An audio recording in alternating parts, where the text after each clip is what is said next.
സർക്കാർ പ്രഖ്യാപിച്ച അന്വേഷണവുമായി സഹകരിക്കാൻ തയ്യാറാണെന്ന് സംവിധായകൻ തുളസീദാസിനെതിരെ പരാതി നൽകിയ നടി ശ്രീദേവിക. 2018 തന്നെ അമ്മ അസോസിയേഷന് താൻ പരാതി നൽകിയെങ്കിലും നടപടിയുണ്ടായില്ല. 2006 സംവിധായകൻ തുളസീദാസ് രാത്രി ഹോട്ടൽ മുറിയിൽ കഥയിൽ തുടർച്ചയായി മുട്ടി വിളിച്ചുവെന്നും നടി പരാതിയിൽ പറയുന്നു. കൂടുതൽ വിശദാംശങ്ങളുമായി ജമാൽ നമ്മളോടൊപ്പം ചേരുകയാണ്. ജമാൽ, ശ്രീദേവികയുടെ ഈ ആരോപണത്തിന്റെ കഴമ്പ് എത്രത്തോളമാണ്? എന്തൊക്കെയാണ് വിശദാംശങ്ങൾ? സിന്ധൂരി 2006 ഈ സംഭവം ഉണ്ടായത് എന്നാണ് ശ്രീദേവിക പറയുന്നത്. അന്ന് തന്നെ 2018 ഇതിനുശേഷം അമ്മയ്ക്ക് പരാതി നൽകിയിരുന്നു. എന്നാൽ ഇത് സംബന്ധിച്ച നടപടികൾ ഒന്നും ഉണ്ടായില്ല. ആ സാഹചര്യത്തിൽ ഇപ്പോൾ ക്ഷേമ കമ്മിറ്റി റിപ്പോർട്ടിന്റെ പശ്ചാത്തലത്തിലാണ് ശ്രീദേവിക വീണ്ടും പരാതിയുമായി വന്നിരിക്കുന്നത്. കഴിഞ്ഞ ദിവസം ഇത് സംബന്ധിച്ച് അമ്മയ്ക്ക് ശ്രീദേവിക ഒരു കത്ത് നൽകിയിരുന്നു.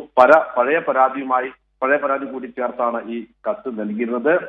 ശ്രീദേവിക പറയുന്ന ഒരു പ്രധാനപ്പെട്ട കാര്യം, 2006 സിനിമ ചിത്രീകരണ സമയത്ത് തുളസീദാസ് കഥകിൽ മുട്ടിയെന്നാണ് പരാതിയിൽ പറയുന്നത്. ഭയന്നു പോയ താൻ ഹോട്ടൽ ജീവനക്കാരെ ഫോണിൽ ബന്ധപ്പെട്ടപ്പോഴാണ് ഈ കഥകിൽ മുട്ടിയത് സംവിധായകനാണെന്ന് തിരിച്ചറിഞ്ഞത്. തുടർന്ന് ഇതേ ചിത്രത്തിൽ അഭിനയിക്കുന്ന നായകനടം താമസിക്കുന്ന ഫ്ലോറിലേക്ക് മാറിയാണ്, അല്ലെങ്കിൽ മറ്റൊരു മുറിയിലേക്ക് മാറിയാണ് താൻ രക്ഷപ്പെട്ടതെന്നും നടി പരാതിയിൽ പറഞ്ഞിരുന്നു. ഈ കഥക് തുറക്കാത്തതിനുള്ള വിരോധം കാരണം സിനിമയിലെ സംഭാഷണങ്ങളും രംഗങ്ങളും വെട്ടിച്ചുരുക്കിയെന്നും ചിത്രത്തിൽ അഭിനയിച്ചതിനുള്ള വേതനം പ്രതിഫലം നൽകില്ല എന്നും ഈ നടിയുടെ പരാതിയിൽ പറയുന്നു. ഏതായാലും സർക്കാർ പ്രഖ്യാപിച്ച അന്വേഷണവുമായി സഹകരിക്കാൻ തയ്യാറാണെന്നാണ് ഇപ്പോൾ ശ്രീദേവിക വ്യക്തമാക്കിയിരിക്കുന്നത്. സിനിമാ മേഖലയിലെ പ്രശ്നങ്ങളെ കുറിച്ചുള്ള അന്വേഷണത്തെ സ്വാഗതം ചെയ്യുന്നു. ക്ഷേമ കമ്മിറ്റി റിപ്പോർട്ടിൽ പറഞ്ഞിരിക്കുന്ന സമാന്തരമായ കണ്ടെത്തൽ 2018 തന്നെ താൻ അമ്മ അസോസിയേഷന് നൽകിയ പരാതിയിൽ പറയുന്നു എന്നും ഇന്ന് ശ്രീദേവിക പുറത്തിറക്കിയ വാർത്താക്കുറിപ്പിൽ പറയുന്നുണ്ട്. പരാതികൾ അമ്മ അസോസിയേഷൻ കണ്ണ് തുറന്നുകൊണ്ട് തന്നെ നടപടിയെടുക്കണമെന്നും നടി വാർത്താക്കുറിപ്പിൽ അറിയിച്ചിട്ടുണ്ട്. വിദേശത്തായതിനാൽ കൂടുതൽ ഇക്കാര്യത്തിൽ നേരിട്ട് പ്രതികരിക്കാറില്ല എന്നും നടി വ്യക്തമാക്കിയിട്ടുണ്ട്. സുന്ദരി ജമാൽ, ശ്രീദേവിക ഇത്തരത്തിലൊരു ആരോപണം ഉന്നയിച്ചത് അമ്മ നടന്ന 2006 തന്നെ ഇങ്ങനൊരു പരാതിയുമായി അമ്മയിലേക്ക് എത്തിയിരുന്നു എന്നാണ് നമുക്ക് മനസ്സിലാക്കുവാൻ സാധിക്കുന്നത്. ആ സമയത്ത് അവരിൽ നിന്ന് എന്തെങ്കിലും തരത്തിലുള്ള അനുകൂല പ്രതികരണം ഉണ്ടാവുകയോ ഈ പരാതി മുഖവിലേക്കെടുക്കുകയോ സംവിധായകൻ തുളസീദാസിനോട് ഏതെങ്കിലും തരത്തിലുള്ള ചോദ്യങ്ങൾ ഉന്നയിക്കുകയോ അത്തരത്തിൽ എന്തെങ്കിലും ഒരു നടപടി അമ്മയുടെ ഭാഗത്തു നിന്നും ശ്രീദേവിക്ക് ലഭിച്ചിട്ടുണ്ടോ? തീർച്ചയായും ഇല്ല എന്ന് തന്നെയാണ് ശ്രീദേവിക വ്യക്തമാക്കിയിരിക്കുന്നത്. കാരണം 2006 ഈ സംഭവം ഉണ്ടായത്. പിന്നീട് അതിനുശേഷം താൻ അമ്മയ്ക്ക് പരാതി നൽകി. പക്ഷെ ഈ പരാതിയുമായി ബന്ധപ്പെട്ട് ഒരു വിവരവും അല്ലെങ്കിൽ ഏതെങ്കിലും തരത്തിലുള്ള ഒരു നടപടികളോ മറ്റോ അമ്മയിൽ നിന്ന് ഉണ്ടായില്ല എന്നാണ് ഇവർ ആരോപിച്ചിരിക്കുന്നത്.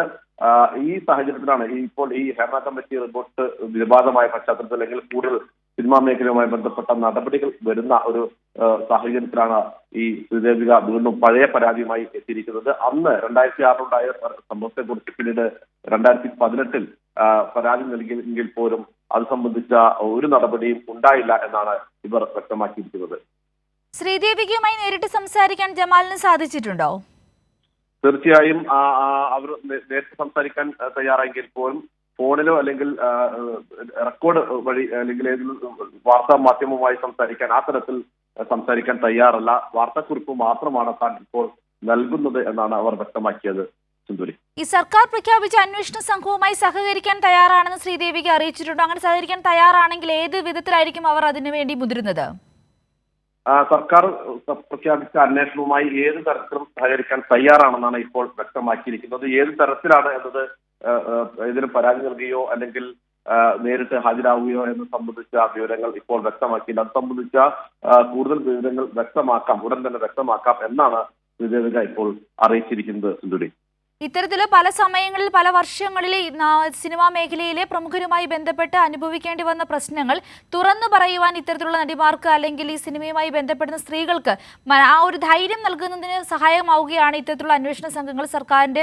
സർക്കാർ ഒപ്പമുണ്ട് എന്നൊരു പ്രതീക്ഷയാണ് ഇത്തരത്തിൽ പ്രതികരിക്കാൻ അവരെ തയ്യാറാക്കിയിരിക്കുന്നത്. അപ്പം ഈ ഒരു ഹേമ കമ്മിറ്റിയെക്കുറിച്ചും കമ്മിറ്റിയുടെ വിലയിരുത്തലുകളെക്കുറിച്ചും ഇപ്പോൾ സർക്കാർ പ്രഖ്യാപിച്ചിരിക്കുന്ന ഈ അന്വേഷണ സംഘത്തെക്കുറിച്ചും പൊതുവായി ശ്രീദേവിക്ക് അഭിപ്രായപ്പെട്ടിരിക്കുന്നത് എങ്ങനെയാണ്? തീർച്ചയായും സിന്ധൂർ സൂചിപ്പിച്ച ഒരു പ്രധാനപ്പെട്ട കാര്യം, ഹേമ കമ്മിറ്റി റിപ്പോർട്ടിന് ശേഷം ഈ സിനിമാ മേഖലയിലെ ചൂഷണങ്ങളെ കുറിച്ച് നിരവധി വാർത്തകൾ വരുന്നു അല്ലെങ്കിൽ നിരവധി വെളിപ്പെടുത്തലുകൾ വരുന്നു. അതോടൊപ്പം തന്നെ ഏറ്റവും പ്രധാനപ്പെട്ട കാര്യം, സർക്കാർ ഏത് അന്വേഷണത്തും ഏത് തരത്തിലുള്ള നടപടിയുമായി മുന്നോട്ട് പോകാൻ തയ്യാറാണെന്ന് നേരത്തെ മുഖ്യമന്ത്രി തന്നെ വ്യക്തമാക്കിയതാണ്. അതിനുശേഷം ഇത് സംബന്ധിച്ച കൂടുതൽ നടപടികൾ ഉണ്ടായി. ഈ ആരോപണങ്ങളെക്കുറിച്ച്, ഈ വിവാദങ്ങളെക്കുറിച്ച് അന്വേഷിക്കാൻ ഉന്നതതല സംഘത്തിന് തന്നെ മുഖ്യമന്ത്രി രൂപം നൽകിയത്, അല്ലെങ്കിൽ മന്ത്രിസഭ രൂപം നൽകിയത് ഈ മേഖലയിൽ ആരോപണങ്ങളുമായി, പരാതികളുമായി വരുന്നവർക്ക് വലിയ ഊർജ്ജമാണ്, അല്ലെങ്കിൽ വലിയ ആത്മവിശ്വാസമാണ് നൽകുന്നത്. തങ്ങൾ നൽകുന്ന പരാതിക്ക് അല്ലെങ്കിൽ ഉന്നയിക്കുന്ന ആരോപണങ്ങൾക്ക് ഒരു അർഹമായ ഒരു സ്വീകാര്യത ലഭിക്കും, അല്ലെങ്കിൽ സർക്കാരിന്റെ ഭാഗത്ത് നിന്ന് സംരക്ഷണം ലഭിക്കും, ഉറപ്പ് കിട്ടും എന്ന ഒരു ആത്മവിശ്വാസം ഈ നടിമാർക്ക് ഒക്കെ തന്നെയും ഉണ്ട്.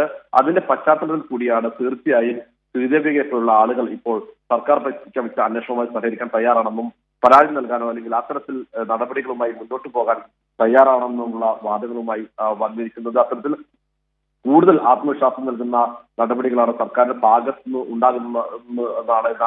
എന്ന് തന്നെയാണ് ഈ നടിമാരൊക്കെയും അല്ലെങ്കിൽ ഈ പരാതിയുമായി വരുന്ന ആളുകളൊക്കെ തന്നെയും പറഞ്ഞുകൊണ്ടിരിക്കുന്നത്. സിന്ധൂരി, വ്യക്തമാണ് ജമാൽ. തുളസീദാസിനെതിരെ പരാതിയുമായി നടി ശ്രീദേവിക രംഗത്ത്. സർക്കാർ പ്രഖ്യാപിച്ചിരിക്കുന്ന അന്വേഷണ സംഘവുമായി സഹകരിക്കാൻ തയ്യാറാണെന്നും നടി വ്യക്തമാക്കിയിട്ടുണ്ട്.